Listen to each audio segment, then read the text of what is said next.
Bar ಆಗಿ ಉಪಯೋಗಿಸುತ್ತಿರುವ ಗ್ರಾಮಸ್ಥರು current ತಗುಲಿ ಸತ್ತರೂ ಕೇರ್ ಮಾಡಲ್ಲ ಎಂಬಂತೆ ಅಧಿಕಾರಿಗಳು. ಸೇಡಂ ತಾಲೂಕಿನ ಚಂದಾಪುರ ಗ್ರಾಮದ ಸರ್ಕಾರಿ ಪ್ರೌಢಶಾಲೆಯ ಒಳಾಂಗಣದಲ್ಲಿ ಸಂಜೆಯ ಸಮಯದಲ್ಲಿ ದಿನನಿತ್ಯ ಕುಡುಕರ ಸಹವಾಸ ಹೆಚ್ಚಾಗಿದೆ. ಶಾಲೆಯ ಒಳಾಂಗಣಕ್ಕೆ ನುಗ್ಗಿ ಅಲ್ಲೇ ಕುಡಿದು ಬೀರ್ ಬಾಟಲ್ ಮತ್ತು ಬೀಡಿ ಸಿಗರೇಟ್ ಮುಂತಾದ ಮಾದಕ ದ್ರವ್ಯಗಳ ಸೇವನೆ ಮಾಡುತ್ತಿದ್ದು ಅಲ್ಲದೆ ಅಲ್ಲೇ ಬಾಟಲ್ಗಳನ್ನು ಒಡೆದು ಹಾಕಿ ಮಕ್ಕಳಿಗೆ ತೊಂದರೆಯಾಗುವಂತೆ ಮಾಡುತ್ತಿದ್ದಾರೆ ಎಂದು ಪೋಷಕರು ಆಗ್ರಹಿಸಿದ್ದಾರೆ.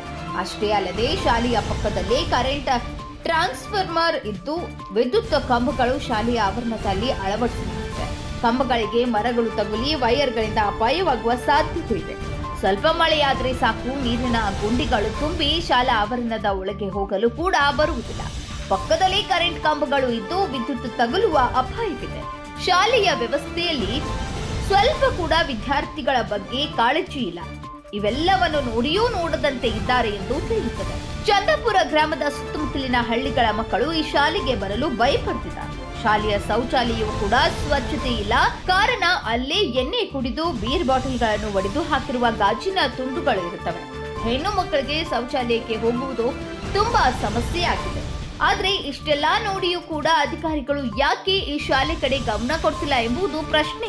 ಶಾಲೆಯ ಎಸ್ಡಿಎಂಸಿ ಅಧ್ಯಕ್ಷರು ಮತ್ತು ಮುಖ್ಯ ಗುರುಗಳು ಯಾಕೆ ಇದರ ಬಗ್ಗೆ ಸೂಕ್ತ ಕ್ರಮ ಕೈಗೊಳ್ಳುತ್ತಿಲ್ಲ ಎಂಬುದು ತಿಳಿಯಬೇಕಿದೆ. ವಿದ್ಯೆಯನ್ನು ಕಲಿಸುವ ಮೊದಲು ಸ್ವಚ್ಛತೆ ಕಾಪಾಡಬೇಕು. ಇಲ್ಲಿನ ಶಿಕ್ಷಕರು ಮತ್ತು ಗ್ರಾಮ ಪಂಚಾಯಿತಿ ಅಧಿಕಾರಿಗಳು ಯಾವುದೇ ಕಾರಣಕ್ಕೆ ಮಕ್ಕಳಿಗೆ ಕ್ರಮ ಕೈಗೊಂಡಿಲ್ಲ. ಆದ ಕಾರಣ ಮಕ್ಕಳು ಕೂಡ ಶಾಲೆಗೆ ಬರಲು ಭಯಭೀತರಾಗಿದ್ದಾರೆ ಎಂದು ತಿಳಿದು ಬಂದಿದೆ.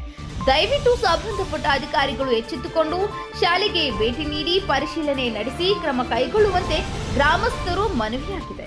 ಈಗಲಾದರೂ ಅಧಿಕಾರಿಗಳು ಮತ್ತು ಜನಪ್ರತಿನಿಧಿಗಳು ಹಾಗೂ ಗ್ರಾಮ ಪಂಚಾಯಿತಿ ಸದಸ್ಯರು ಮತ್ತು ಅಧ್ಯಕ್ಷರು ಕ್ರಮ ಕೈಗೊಳ್ಳುವರಾ ಎಂದು ಕಾದು ನೋಡಬೇಕಿದೆ.